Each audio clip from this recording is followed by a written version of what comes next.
Hej og velkommen til. Jeg vil lige vise dig, hvordan du får adgang til vores online træningsplatform. Det første du skal gøre, det er at gå ind på vores hjemmeside. Når du har gjort det, så skal du over i login. Når du er trykket på login, så kommer du over til klubmoduldelen af vores hjemmeside. Herover der skal du være logget ind. Og man skal være logget ind som aktiv medlem, det vil sige, at man skal være tilknyttet hold hos os for at kunne se vores online træningsplatform. Når du har gjort det, så trykker du på online træning. Her der kommer der så en advarsel op, hvis du ikke er logget ind, så ved du, at du lige skal logge ind først.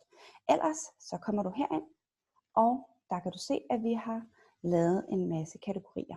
Der finder man så sit hold, og jeg kan jo lige vise her, for eksempel hold GH.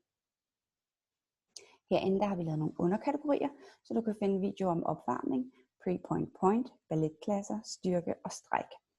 Hvis jeg nu for eksempel tager balletklasser, jamen så kommer jeg ind og kan se, at der er 2 links, som fører dig videre til YouTube, hvor vi har lagt videoer. Og der kan du så danse med. Øvelserne de bliver forklaret, og der er musik, så du også selv kan danse med. Og så kan du få trænet en lille smule. Det er selvfølgelig også muligt at se det på mobiltelefon. Der kommer menuen frem som sådan et burgerlignende ikon af 3 streger.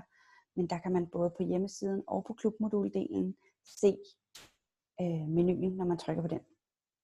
Så rigtig god fornøjelse og god træning.